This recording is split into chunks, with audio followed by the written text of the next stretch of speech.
Let's turn now to the Exploring the Shema, discussions on the issues of Trinity.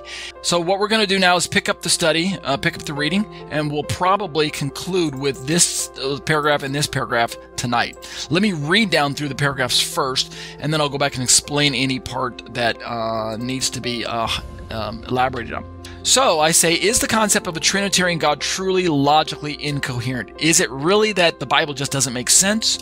Some professionally trained logisticians would readily answer in the affirmative, due to the fact that some of the truth claims articulated in many of the historical Christian creeds contain conclusions that do not logically follow from their supporting premises. Understand what I mean there? That's what I meant by Jesus is God, the Father is God, Jesus is the Son, the Father is the Son? No, that doesn't work. Okay, so we have to be careful with our truth claims.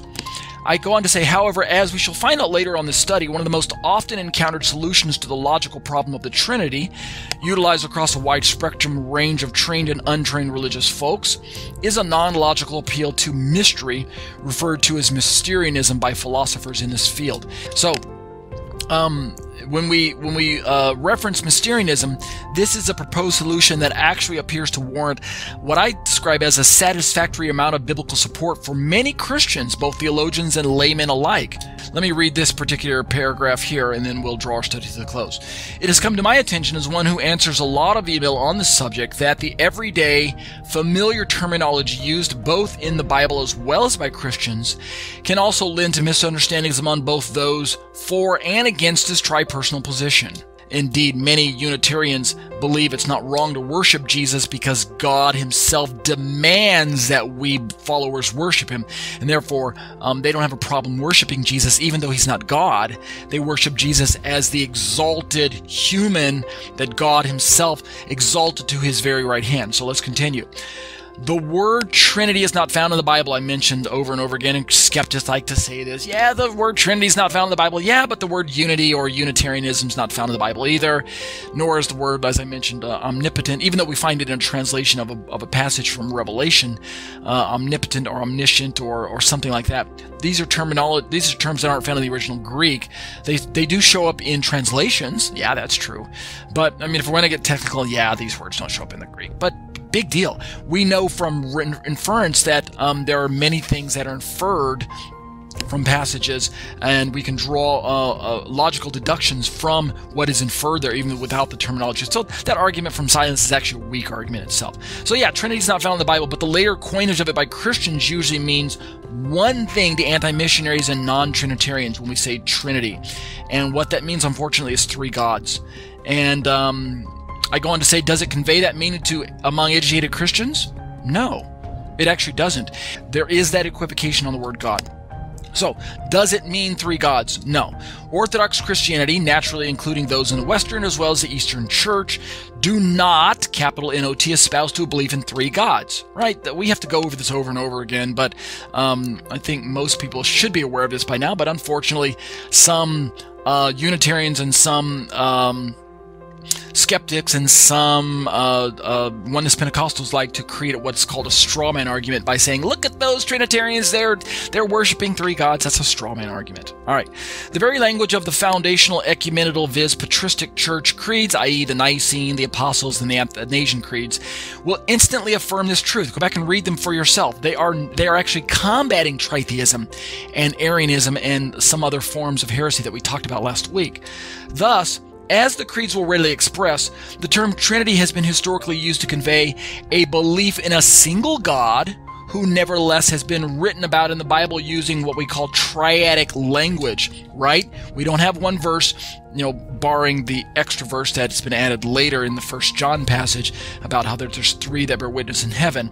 But aside from that particular verse, which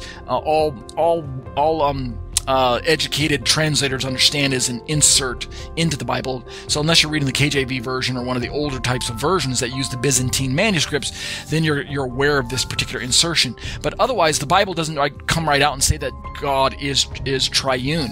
It uses instead what I'm describing as triadic passages, where we have mentions of the God the Father, and we have the mention of the Messiah and the Lord Yeshua.